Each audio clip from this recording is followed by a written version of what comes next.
hello and welcome to Autumn Champions League. It's Matchday 6 and the group stage is reaching its conclusion with only 4 places in the knockout round still up for grabs on Matchday 6. We are also saying goodbye to the multi-group format. Just a reminder, from next season the Champions League becomes a 36 team competition with all clubs in one league table. To analyze and to share their tips and predictions, we have Alvaro, Romeo and Daniele Fisichella. How are you guys? Ciao, all good, thank you. Hello, very well, thank you. A pleasure to have you guys. Some of the people in the comments already asking what is Edu. Edu is on holiday, but he's gonna be back very soon with you guys. But before we get going with the show, do not forget to like, subscribe, and hit the notifications bell. Now let's go.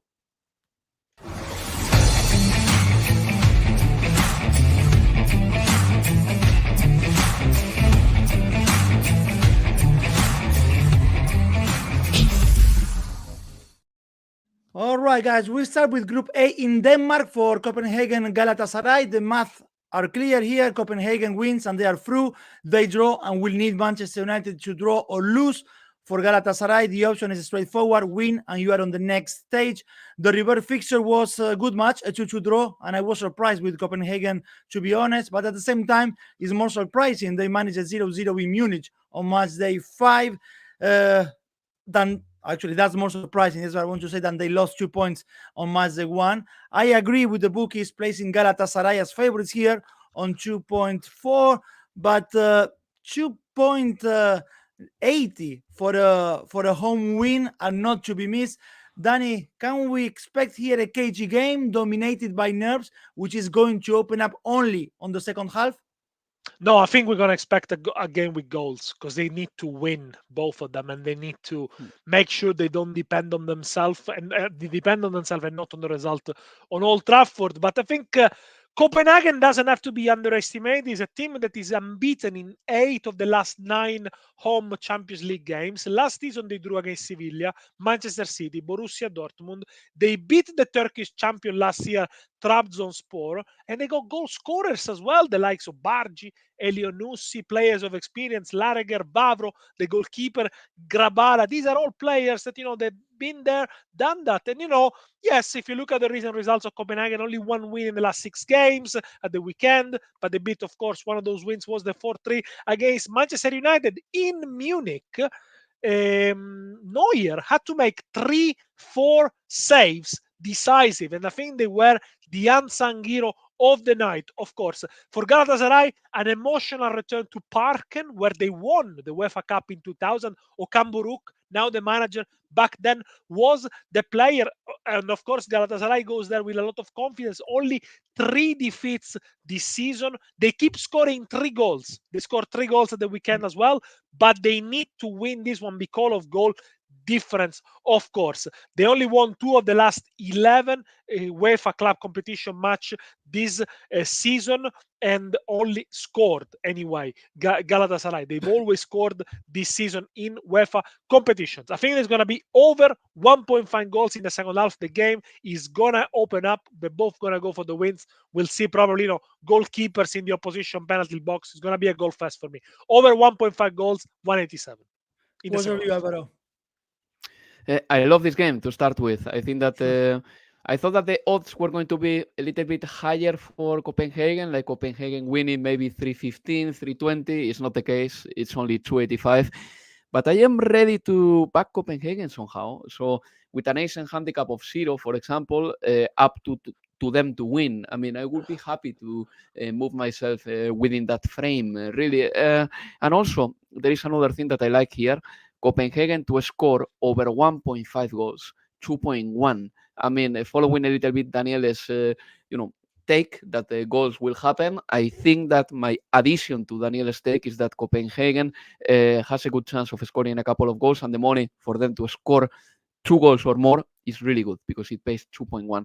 The winner will go to the Champions League knockouts. I think that Galatasaray has better players. They have been good in the Champions League, but I always have the feeling with Galatasaray that they haven't been comfortable in any game in the Champions League, even in the first one against Copenhagen. Do you remember that they got an early send-off and then they had to catch up? They haven't been comfortable in any single game. And when it comes to Copenhagen against Bayern, they were very good. But not only against them, against Manchester United, they managed even to come back winning 4-3. For me, they have been the surprise package of the competition. And they've got 4 points in the last 2 games in the Champions League, which basically they have raised up to the challenge when the Champions League was closing, or the group stage was closing. 3 points against Manchester United, 1 against Bayern, I remember. So I'm going to go for, Copenhagen, Asian handicap 0 for them, or even Copenhagen to win. This is my favorite one here, 285. Copenhagen to win. I'm playing at home, which they are strong there. Copenhagen to score first. Odds also hovering around 2 on Oddspeedia's website, so that's also maybe something to be looking at. We said Copenhagen against Galatasaray. Then we have in Old Trafford, Manchester United, Bayern Munich. The question here is, can Manchester United get a win against this Bayern Munich? This is only because it's the only scenario where they can start dreaming or looking over to what's going on in Copenhagen. They have in front a team which is 39 games unbeaten in the group stage of the Champions League. I don't know what is worse for Manchester United, the fact that they will play at the back of a 3-0 defeat against Bournemouth, or that Bayern was thrashed 5-1 by Eintracht and will likely to try to make a statement in Old Trafford. Erik ten Hag's team lost 6 of 13 home matches in all competitions this season, guys. They haven't drawn a single game this season, which is good in a way, because a draw on Tuesday is useless for them. But that will be a surprise, as when Saarbrücken won against Bayern in the German Cup, if United does the job here. What's your take, Alvaro? I think that Manchester United is about all or nothing this season. That's why they haven't drawn any single game. They are playing at home, but I don't know if that is a good thing or a bad thing. Eriksen and Casemiro are out, but I don't know if that is a good thing or a bad thing. There are so many things at Manchester United that sometimes seem to be like an advantage and sometimes seem to be a big disadvantage. Really, there are no patterns to take from Manchester United, apart from the fact that in the counter-attack they are okay. And then, for example, the game against Chelsea, in which they produced over 20 shots, was very deceptive. Very deceptive. And that game spoke worse of Chelsea than spoke good against of Manchester United. I think that against Bournemouth, it was so simple to beat them.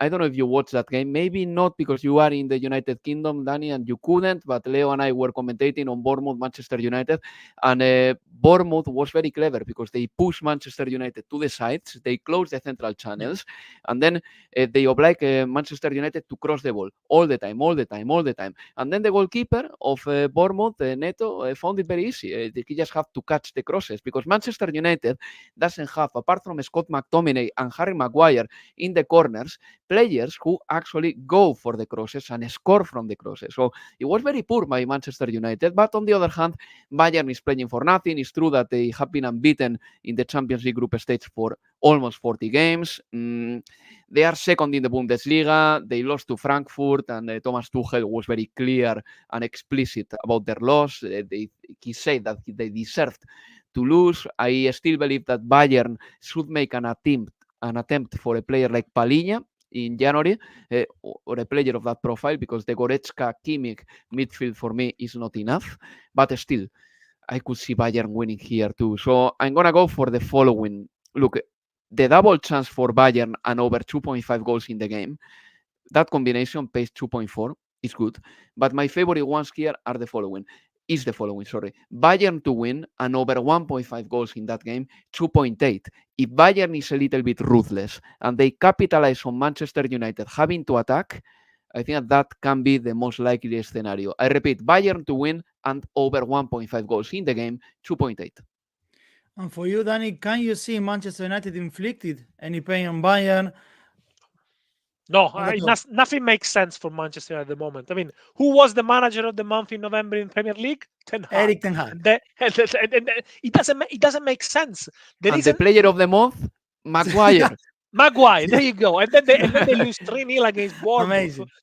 It doesn't take much to beat Manchester United these days. You have to be organized. Everyone needs to know what to do. And you're probably going to get get a good game against them. But again, it is strange. You know, they conceded 3 goals at Old Trafford already in 5 occasions. They won 5 of the last 7 anyway. So if you look at the points in the Premier League, they say, well, they're only 6 points off Manchester City, but it's so deceptive. And it was deceptive, the 4-3 defeat in Munich in the match day 1, when Bayern Munich were so much better and gave you the impression they could score anytime they had the ball. I think for Manchester United it will be extremely beneficial to play in the Europa League, because I believe, same as for Milan, as we said in the previous video, that's their level. That's a competition they could compete on. That's a competition where they could maybe get more experience and, you know, probably win, get some joy out of it. But yeah, they do need a win to guarantee themselves European football after New Year. Will they get a win? No way. I think not much because of Bayern, not because of the rivalry. Some people have mentioned the Champions League of 1999. It doesn't count for nothing for Bayern Munich. For Bayern Munich, only 2 things count: to get a good get a good account of themselves, maintain that amazing 39 games unbeaten record in the group stage, and for Harry Kane to be back in England for the first time and bang a couple of goals against one of the teams that was his rival. So he'll want to impress there. Of course, 2.0. 2.0. I'll go for it 2.0 anytime. I'll take it anytime. Even to score 2 or more. For me, I'll take it anytime.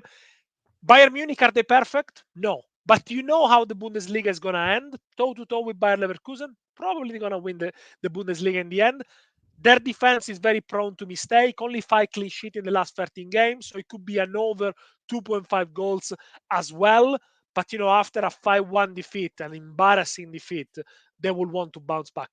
Bayern Munich has an handicap 0. And that's probably the safest bet you're going to get, 196. Thanks, guys, for all of you for leaving comments on us. We can see many of them already on the screen. Guys, so from Group A, we move to Group B. Everything is written there. Arsenal and PSV went through already as first and second of that group. This said we got first Lens and Sevilla. For the Ligue 1 team, the idea for sure, I believe, guys, is to leave the group stage with a different image than they shown in London when they were trashed 6-0 by Arsenal. They won't find the same level of intensity and individual quality against Sevilla as they faced against Arsenal. On the weekend, another defeat for Sevilla. Very hard times, in particular for Diego Alonso, has been these last few weeks, quite of a nightmare. This time away against Mallorca. Mallorca was winless at home this season. Yeah. Sevilla come. What happened? They get their first home win of the season. For Lens, 1 win and 1 draw since that game at Arsenal. Alvaro, can you see Sevilla leaving this group stage, showing some pride in France, or not really? I'm going to go for the draw because the money is sensational, Leo. So I don't know if that answers your question, really. I mean, a draw is 1 point for Sevilla, but with that draw, they would be out from the Europa League as well, because Sevilla needs a win to be in the Europa League from February onwards. I mean, Lens can do with a draw. I think that Sevilla maybe gets a draw because they've been getting a lot of draws with Diego Alonso. Statistically, is there with Diego Alonso. They've been getting a lot of draws. So a draw 371 is a lot of money. And the precedents back that in a way. You know, on the other hand, the card market can be interesting. Check the odds, obviously, because Lens got already 21 yellows and 1 red in the Champions League, and Sevilla 12 yellows and 2 reds. So they are heavily carded, these sides. When it comes to Lens, we have to say something. They haven't lost in France since September, which is pretty good considering how bad they started the season. So they have had a good run of results domestically. And when it comes to Sevilla, look, there are things about Sevilla that I don't like. I mean, their average age against PSV was over 31 years old. I mean, what sort of yield can you get from sales if the majority, the core of your players are over 30? Not very much. I mean, this Sevilla side doesn't have a bright future right now, and Diego Alonso is only there because Victor Horta, if he sacks Diego Alonso, it will be an assumption of his mistake, sack him and deliver. So, you know, that's Sevilla right now, and Ocampos and Fernando are suspended. Luque Bacchio picked an injury against Mallorca. We don't know how long he's going to be out. Acuña is still out.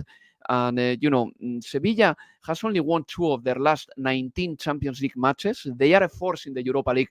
They are not a force in the Champions League. So maybe a draw, considering the precedents and considering that for Lens a draw is enough to be in the Europa League from February, I think that's the best pick I can get. Draw 371. Dani, I mentioned the 6-0 thrashing of Lens against Arsenal in London, but this said, in France, they beat this same Arsenal 2-1. So this Sevilla, do you see them having any chance against them? Not really, because of the terrible form they are, and Alvaro explained it really, really well. They are also a little bit unlucky, okay? Some referee decisions in La Liga have gone against them. Maybe El Nesiri goal should not have been disallowed. So it's not all bad. And I think against PSV, they were a bit unlucky as well. But, when you are winless and you only won in Copa del Rey, really, no clean sheets in 14 games either, apart from those Copa del Rey games, it really doesn't bode well. They're also playing terribly. That's the problem. And they've only won 2 of the last 19 Champions League games. Sevilla, but Lens are going to be fired up. The atmosphere is going to be great at the Boulevard de l'Elysée, as always is. There's always been, even when they were in League 2. This is a team that 3-4 years ago, they were in the second division of French football and they rised up. And they have become a breath of fresh air, really, with the manager, with the style of play, very fluid. They can attack with pace. They can rotate players very well. They always like to take risk playing the ball from the back. I think against Arsenal, they found themselves swamped by the best performance of Arsenal this season. Martinelli, Saka, Jesus, they got going. They're practically unstoppable. Lens defenders didn't know whether to close in, whether to wait for them, and in the end, it was too much for them. Even Bryce Samba, the goalkeeper, who's often outstanding, had a bad performance at the Emirates. But, unbeaten in Ligue 1 for 10 matches, only lost 2 of the last 15 against PSV and against Arsenal. They got the second best defense in Ligue 1 with 15 goals conceded. I think we'll see them climbing up the table slowly but steadily. Under 2.5 goals here for me. I don't think Sevilla can lay a glove on Lens. Probably Lens are gonna win it by 1 or 2 goal margins. Perfect. And the other game on this Group B is PSV at home against Arsenal. Back in September, the reverse fixture was 4-0 for the Gunners, a defeat for PSV that remains the only one that they have suffered in all competitions this season. PSV is having an amazing, actually, so far 23-24 season, a perfect season, actually, because they played 15 games in the Eredivisie and won 15, scored 52, conceded only 6. So basically, in one game against Arsenal, they conceded half of the goals that they have shown in the Eredivisie. Bookies are expecting goals here, which I believe is going to happen. Both teams to score is on a very low odds of 1.55. But what's your view here, Dani? I think it's about the momentum. If you finish your group with a defeat, it's not a great momentum going into the knockout stages, and it's very important for both of teams not to be defeated heavily. For PSV, perhaps even more important, as they want to continue that perfect record, 52 goals scored in 15 games, 10 points clear of Feyenoord, so the league is almost wrapped up. They could have a chance of becoming a dark horse in the Champions League. Of course, against Arsenal in the reverse fixture, they were reckless. Peter Bosz made them play with such a high line, and they got unpicked. So that's the risk they can run into as well. If Martinelli, Saka, and Jesus are tuned in, Arsenal, as I mentioned before, against Lens, they could be unstoppable. But I think Arteta are gonna make changes. At least one of these 3 are not gonna play. But credit for Bosz for his changes in the second half against PSV. He put in Saibari, Pepe, the 2 goal scorers, and the 22 years old Vertessens, who gave 2 assists. Arsenal, a bit difficult because some weeks we say, okay, Arsenal are stronger defensively than last season. They score less, but they concede even less. But then they went on to concede 3 against Luton, couple of goals from mistakes from David Raya, and I think all this battle for who is the first keeper is not helping any of them. I don't think David Raya is a better goalkeeper within the sticks than Ramsdale, by the way. He probably is more suited to play the way Arteta wants to play, but as Alvaro made a point about defenders when we're talking about Guardiola, same can be said about goalkeepers. If they save, it will be a bonus. I think it will be something, a appreciated. But then how did they lose against Aston Villa? Is a game that they should not have lost. First defeat in 7 games against the most informed team of the Premier League. Aston Villa were clinical. Arsenal had a lot of chances, 2 goals disallowed. And again, it could be deceptive as well to see them losing this game. But if you look at the only 2 games they failed to score away from home this season, against Newcastle and Aston Villa, 2 teams that work really hard, they can press them really hard, they're super energetic, but they're also very, very disciplined. Is PSV gonna be disciplined in the same way? I don't know. Probably both to score is a good option here, but if you want to be a little bit ambitious, go for PSV Asian Handicap 0, 230. Probably is the best time you would back them against the favorites Arsenal. On the comment section, Mustafa pointing at both teams to score, but in the second half. That is on 2.83 on Oddspedia's website. Alvaro, what's your view? Leo, I may be very wrong here, but I'm going to go full Arsenal. I mean, that's my take, and I see that I'm going, how do you say it, against the grain in here, because I see that many of our supporters are backing PSV Eindhoven. No, but yeah, against the grain is when you save. Against the growth of your beard, and I'm going. Sorry, but I'm gonna go against that because I think that this Arsenal team, it's true that in the weekend they lost. It's true, even though there was a penalty not called on Gabriel Jesus that it should have been. And for example, the criteria of the referees is really strange because then Crystal Palace was given a penalty against Liverpool for an action that was even softer. So things happen in the football games, and Arsenal didn't win their game, that's for sure, and they lost the leadership of the Premier League. But still, I think they have been this season the most convincing side in England, really. And in the Champions League, they have been ruthless. I mean, they've got 12 points, not 15, but they scored 15 goals. They are the team with more goals altogether with Manchester City and Atletico de Madrid. They've got 3 clean sheets in the Champions League, and the best goal difference in the tournament, plus 12. The Champions League, if anything, has been an ego booster for Arsenal, and Arsenal has many options. They started deepening and making their squad bigger in January when they signed Jorginho, and when they brought themselves Leandro Trossard, and then they have kept on signing players, and now I think that Arsenal, if rotates, they still have a very competitive team. I really think that they are good. I really think that they are the big deal, and I think that this team with Arteta never relaxes. I think that Arteta is ruthless as well, and he demands the best for his players. So both are qualified, yeah, I know that. For PSV to go first, they have to beat Arsenal by 5 goals or more, something that they don't envisage happening. I think that this is going to be a boxing combat, really, but probably with no gloves, with PSV knowing that they are in a good moment, topping the Eredivisie. They have won successive Champions League matches for the first time since the 2006-2007 season, in which they reached the quarterfinals, so they are doing very well. I don't think they are going to top the group because Arsenal are going to keep the lead in their group. I'm going to go for the following. Arsenal to win and over 1.5 goals in the game, 3.3. It's a combination, but I think that it's a good ACCA, really. An ACCA inside one game. Perfect. So that is Group B. Now is the turn of Group C, which we had first Napoli in the Diego Armando Maradona against Braga. Napoli will be through with a win, will go through with a draw, and even with a 1-goal defeat at home to Braga. So the Portuguese side must win by 2 goals plus on Tuesday to finish in second place. Braga lost 5 matches in all competition this season, 2 of them in Primeira Liga, and the remaining 3 have been in this Group C, home and away against Real Madrid, and 2-1 at home against Napoli. That is the reason why Braga needs to win by 2 goals margin. For Napoli, Dani, 4 defeats in the last 5 in all competitions. Yes. What could be the repercussions if Braga does the miracle here, or you cannot see that one happening? I could see that happening. That's the scary thing, right? Because the morale of the Napoli players is down. They lack belief. They are also a little bit unlucky, I think. And some of the key players like Kvaratskhelia, a bit Osimhen, they're gonna be missing in big games. I mean, Kvaratskhelia missed a sitter against Juventus. He would have scored it last year.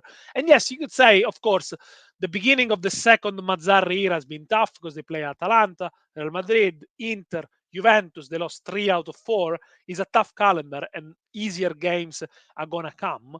But it's the lack of belief, it's the lack of confidence that is affecting them. And you start wondering whether they sacked Rudy Garcia too late or perhaps too early, because things haven't really improved. There are only very marginal improvements. And yeah, there is still optimism in Napoli, but it is a bit shocking to see the team that we all fell in love last season to go vanished. It's done. It's finished. They only lasted 1 year or less. They only lasted 9 months, and it is a bit sad to see it. And their home form, it's bad. They only got 7 points at home in Serie A compared to 21. They got 14 points less compared to last season. They already lost 5 games in Serie A, and they couldn't even beat Union Berlin when they were in a bad run of form at the San Paolo. Remember, against Braga, they need a goal in the 88th minute to win, and then Braga late on went on to hit the post with Pizzi. Their defense is pretty bad. Only 4 clean sheets in 20 games. Losing Kim has been so costly for them. The good news for them is they can also lose 1-0 and still qualify for the goal difference. And I wonder if this is going to play in their mind. Look, Braga are going to be dangerous here. They only lost 2 of the last 14 games against Real Madrid. In the league, they won 4 consecutive matches. I think they're going to score. I'm going to go for both to score here 180. It could be a shaky night for Napoli, I think. Everyone can see there on the screen that the odds on Braga to win was 7.1. If you find it very risky, a double chance for Braga, still very good odds, 2.8. Alvaro, what's your take? Can you hear me now? Now, yes. Yeah, perfect. Yeah. Okay, sorry, guys. I think that this game is a little bit difficult to call, but Napoli needs a draw, and I think that at the end of the day, Napoli have been lately a better side than Braga, and I tend to think that normally the good players tend to step up for these games. I think that Napoli, obviously, they couldn't keep the level of last season. There has been a drop very clearly in their numbers, and Daniele has broken down what happened to them. The appointment of Rudy Garcia was a mistake from the very beginning, probably. Probably they should have attempted to get a better coach and maybe someone with a bigger attack in mind. But I think that Napoli are the favorites for this game, and I'm gonna stay with that. When it comes to Braga, they got 1 point against Union Berlin despite playing with 10 players. So they have been competitive. Even against Real Madrid, at least you could see that they wanted to attack. They've got good scorers, like for example Banza, who is the league's top scorer in Portugal. Ricardo Horta has scored 7 already, took his name. So the possibility of Braga scoring is big. So something like both teams to score is nice, obviously. But maybe I prefer, personally, I think that Napoli this time are going to make it because they've got their better players. Let's see if Kvaratskhelia is playing because he's a doubt. But Napoli to win combined with over 1.5 goals in the game. So basically Napoli winning, but probably not with a 1-0 scoreline, but 2-0 or a 2-1 or a 3-1 or whatever. Napoli to win and over 1.5 goals in the game, 167, is probably my favorite pick. That said, I think that there is more value in some other games than this one. So another game which might find more value than this one, as Alvaro, could be Union Berlin against Real Madrid, still on this same group. Union Berlin, of course, already has been eliminated from the Champions League, but they can still dream with the Europa League. For that, they must win against Real Madrid on Tuesday and hope that Braga lose to Napoli. They have a new manager, Union Berlin. They enjoyed a good win in the weekend, 3-1 against Mönchengladbach to take them out of the relegation zone. Real Madrid comes from a draw in Sevilla against Betis, and with Bellingham scoring again. The odds on Real Madrid are not bad at all, 1.91. Would you back that straight away? Yeah, I'm going to go for something a bit more decaf, like an Asian handicap minus 0.25 for Real Madrid, just for conservative reasons, really, because Real Madrid has many players in the sidelines. But I think that for Real Madrid, maybe some other clubs, and I'm going to say something that our listeners may find a little bit weird from me, but maybe from some other top sides, losing a Champions League game is okay if they are already qualified. I'm talking about the top European sides. I'm talking about, I don't want to give names, but for Real Madrid, even to lose or to draw against Berlin would raise many critics, because Real Madrid press is like this. So Real Madrid normally plays with that extra intensity every game, because they know that they cannot drop points anywhere, and that's the one of the reasons behind their grandeur and how big they are. And I think that they are not going to lose this game. I think that they are going to win it, but since they are already qualified and since they have many players in the sidelines, maybe, who knows, Jude Bellingham could be even rested because he has problems in his shoulder. I'm going to go for an Asian handicap minus 0.25 for Real Madrid, 163. And check the lineup. If Rodrigo plays, I think he's likely to score because he's scoring many lately and playing football very well. Rodrigo to score is 2.5, but again, check the lineup, look at what Carleto is doing, and then pick your individual odds according to what you see in the starting 11. For Union Berlin, they've got their manager is Nenad Bielica, who is very unknown, but in Spain is more of a popular figure, let's say, or, we know who he is because he played for Betis. Union Berlin are an inch away from relegation. And I think that, they will find it difficult to win here. For Real Madrid, very quickly, Carvajal is their latest injury. Maybe Jude Bellingham is rested. That could be a possibility. And Lunin played in goal against Betis, despite Kepa being available, which is something food for thought for Carlo Ancelotti as well, what to do this season. Play with Lunin or play with Kepa. I think Kepa will eventually be the goalkeeper of Real Madrid until Thibaut Courtois comes back. But Lunin in goal has been doing a fine job too. Dani, will you wait to see if Bellingham is on the starting 11 before backing Real Madrid straight away? Well, you'll have to wait because he scored 16 goals this season, Bellingham. And by the way, when people compare him to Zidane, do you know the highest scoring season of Zidane at Real Madrid? 12. 10 goals? 12? 12 goals. He never scored more than 3. There were maybe less games back then, but never must score more than 3 in the Champions League, and Bellingham already 4. So his numbers are amazing. And the partnership with him and Diaz is something that has come up in the last few weeks. Brahim Diaz stepping up, gave a very good assist a couple of weeks ago to Kroos, did well against Betis. I think they lost 2 points against Betis in the end, although Isco hit the post in the 90 minutes. Depends how many rotation can they do, how much turnover can they do. But yes, I do agree with Alvaro. Losing to Union Berlin doesn't really sound like Real Madrid. On the other hand, Union Berlin getting better, unbeaten in 4 of the last 5. They won the third game of the season after winning the first 2 of the campaign. There is a little bit of new manager bounce there. I think it's an interesting one, the double chance 1x for the German side, 208, probably a draw, but you cover yourself a little bit in that case. So 1x, 208. And guys, that is all on Group C. We can move now on Group D, which top spot will be decided with Inter and Real Sociedad in San Siro. But before we analyze that, we have Salzburg and Benfica. Oh, yes. The Austrian team hold the Europa League place so far, and they will secure it if they win or draw against Benfica. But even if they lose by 1 goal margin, they're still going to be playing the Europa League playoff. So basically, Benfica must beat Salzburg by 2+ goals to make it to the Europa League playoff. Alvaro, does it surprise you to see Benfica here as favorite? Another draw for them this weekend after the 3-3 against Inter on Matchday 5, 2 consecutive draws in the Primeira Liga. Yeah, and I think that is not a good moment from Benfica. The thing is that they raised the bar a lot last season, going far in the Champions League, winning the Primera Liga as well.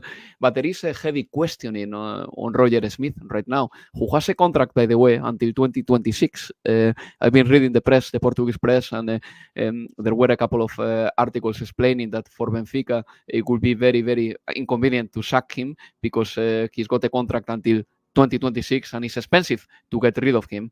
This will be the last game in the Champions League for Angel Di Maria, I think, by the way. So, a good farewell for one of the very good Champions League players, very good Argentinian players of the last 20 years. Benfica has to win by 3 goals to finish third. I don't see this happening. But anyway, this can be an all-attack game. At the end of the day, very little to play for. Both teams to score 160. I like it, but I like even better backing Benfica somehow with an Asian handicap plus 0.25 because Salzburg hasn't been convincing at home. Real Sociedad won here. Inter didn't lose here either. Yeah. Asian handicap plus 0.25 for Benfica, meaning that if they draw, you get half a win, and if they win, you win 160. How's your view, Dani? I go the other way around. Asian handicap plus 0.25 for Salzburg, which pays 185. Thinking that probably the draw is the most likely result here, and you have more value out of that. Obviously, if they draw, Red Bull Salzburg are beaten in 6, won 1-0 away at Rapid Vienna the weekend. But this season, they got challenged a little bit more by Sturm Graz for the title. It's not going to be as easy as the previous seasons. 0-0 against Real Sociedad. Schlager, the goalkeeper, made a couple of great saves. But what can you say about Benfica? They don't even win when they go 3-0 up against Inter reserves. Inter reserves are not bad, but really, Benfica seem to have the game wrapped up. They are winless, Benfica, in the last 7 Champions League matches. Yes, they had a proper slump after a very good group stage last season. As I said, probably a draw. Red Bull Salzburg, Asian handicap plus 0.25, 185. Credit to them, the youngest side in the Champions League this season, probably to advance to the Europa League. Yeah, I can't see Salzburg pushing from the very beginning, knowing that even by losing by 1 goal margin, they still will go through to the Europa League playoff. Draw in the first half, 2.4 on Odspedia's website. And then, guys, so we are left is Inter Milan Real Sociedad, one of the great games in this match day 6. Actually, La Liga side will top the group with a win or a draw. Inter requires a victory. Dani, with every weekend pass, I have to scroll down more and more to find the last Inter defeat in any competition. On Saturday, another very good performance, a 4-0 at home against Udinese, with Marcos Thuram, with Lautaro Martinez scoring. In the reverse fixture, they suffered. They were lucky, I would say, to leave Spain with a point after Lautaro Martinez equalized in the 87th minute of the match. This time, however, and even though Real Sociedad won on the weekend after an amazing first half in Villarreal, they seem maybe to have dropped a gear a little bit. This sounds like a good opportunity for Inter to win the group. But at the same time, I found the odds on Real Sociedad quite bizarre. 575 for Real Sociedad to win. I mean, is there to pay a mortgage? Too high, yeah, because probably bookies look at Real Sociedad and they think they haven't played in Champions League for a while and they haven't won at San Siro or any of the big stadium for a while, and that's why. So it's more of a historic data there. But no, I think the odds for Real Sociedad are too high. But when it comes to Inter, the extra confidence, the extra belief that gives you going toe-to-toe with Manchester City is invaluable. I mean, and we saw Inter this season being more calm, more composed, even when things don't go the way, like in the game in San Sebastian, or a few games in Serie A where they don't find the goal in the first 25, 30 minutes. They don't panic. They know they can find an opening, and so was against Udinese. And also, they're playing very good football. If you look at the goal difference, they got plus 16 compared to the second team in Serie A, Juventus. Best attack, best defense. Overall, a better side than last season. Thuram has given them more options. Well, probably whoever plays with Lautaro Martinez plays well. That's the secret of Inter. But then you got Çalhanoğlu, Barella, Mkhitaryan, probably one of the best midfield in Europe at the moment. I'm sure Inzaghi are going to make changes, but this is a game that can secure a bit of future, a bit more of financial stability for Inter as well, a better draw in the last 8, so it's not to be underestimated. They only lost 2 of the last 11 Champions League group stage matches, only 3 defeats in 18 games in the Champions League, including that final. But careful with Real Sociedad, of course, unbeaten in 7 games, away from home, only lost to Atletico or Real Madrid, so it's going to be tough. 3 goals in the first half of Villarreal. They were without Oyarzabal, Lenormand, Berenchea. They got a few doubts as well. Bryce Mendes, Zubeldia might be out, but they are a team that are going to go out and play football at the San Siro. I think it's going to be a cagey one, and the control of the ball, the control of the midfield is going to decide it. But yes, I don't think they're going to see a lot of goals here. They might cancel each other out for a bit. Under 2.5 goals, 210. Alvaro, you know them very well. What do you think of Real Sociedad in San Siro? Can they do it? Well, Real Sociedad scoring at least one goal pays 1.6. So the bookies clearly think that Inter are going to do the job and they are going to beat Real Sociedad easily. I don't think so. I mean, there are two bets in these two shows that we have done, two odds that I find slightly disproportionate. One of them is Shakhtar Donetsk being paid 7 to win at Porto, and another one is Real Sociedad almost paying 6 to win here in Milan. And don't get me wrong, I think that Inter Milan is one of the best sides in Europe, and I think that they are going to go far in the Champions League. And I really think that they are by far the best team in Italy and one of the best squads in the world right now. The winner finishes first, but Real Sociedad can do with a draw to finish first. So Inter will have to attack a little bit more because finishing first is very important, because I think the quality of the first qualified is pretty decent. Manchester City, Arsenal, Real Madrid, you have to avoid that draw, and Real Sociedad will try to avoid it. Inter as well. Inter in the Champions League, they've been doing very well. Their last defeat in the group stage was against Bayern last season. Ever since, they've been very convincing. And when it comes to Real Sociedad, look, two things that have changed over the last month. Number one, they have removed the foot from the accelerator a little bit, and Imanol Alguacil was a bit annoyed by that after the cup game in midweek last week. He was a little bit annoyed by that. And he also had a word with Barrenechea. He has to improve his consistency as well. So Imanol doesn't want complacency. Real Sociedad did a very good group stage, but Imanol wants more, which is very important. Real Sociedad has to keep on pushing themselves, because if they don't play 100%, then they will be a more mundane side. And when it comes to again, Real Sociedad, there are a couple of things that are very important for them. Number one, play with the intensity that I said before. And number two, some players on the bench have to step up, because Real Sociedad has played with the same lineup for a very long time. Now, Umar Sadiq has been the clear winner of November-December, scoring goals and proving that he's got the quality to be the number 9 for Real Sociedad. And a player like Turrientes, in the absence of Brais Mendez, who is not available for the game, I can confirm that now. Turrientes has been playing okay. But generally speaking, I want to see how Real Sociedad does with the rotations, because Barrenechea is out, Oyarzabal, let's see, at least he was training on Sunday. But Imanol Alguacil will have to change his lineup a little bit, and let's see how players that are not so often playing as starters do at Milan. Anyway, my bet here will be Asian handicap plus 1.25 for Real Sociedad. So even if Inter win but by 1 goal, you will get still the money. That pays 162. But if you have some savings and you think that you believe that Real Sociedad can make it, again, the money 5.75 for them to win is phenomenal. Even a double chance for Real Sociedad is not bad at all. 2.41 on Oddspedia's website.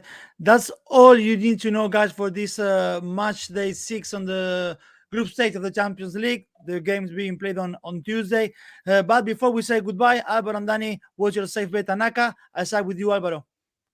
My safe bet will be Asian handicap minus 0.25 for Real Madrid, 163. And my ACCA, Arsenal to win and over 1.5 goals in that game. Asian handicap minus 0.25 for Real Madrid. Altogether, 5.37. I hope you're taking note, guys. And you, Dani? For me, the best bet is Bayern Munich not to lose at Old Trafford. Manchester United, Bayern Munich, double chance X2, and that pays 157. Going on to the ACCA, 4 selections as well. So 2 selections less than Alvaro and a lower price. So I mean, you make up your mind who got better. It's only 3 showing, but it's actually 4. Lens, Asian handicap 0. Copenhagen, Galatasaray, both team to score. Inter, Real Sociedad under 3.5 goals, and missing from the graphic, but I can tell you is Braga, Asian handicap plus 2 against Napoli, and total odds is 4.79. Alvaro, Dani, many thanks as always for all your insight, for your analysis, tips, and prediction. A pleasure as always to have you on the show. Thanks you guys as well for watching, for leaving your comment, for participating. And before you leave, please do not forget to like, subscribe, and hit the notifications bell. We will see you next time. Bye bye, guys. Thanks a lot. Ciao. Thank you. Bye bye.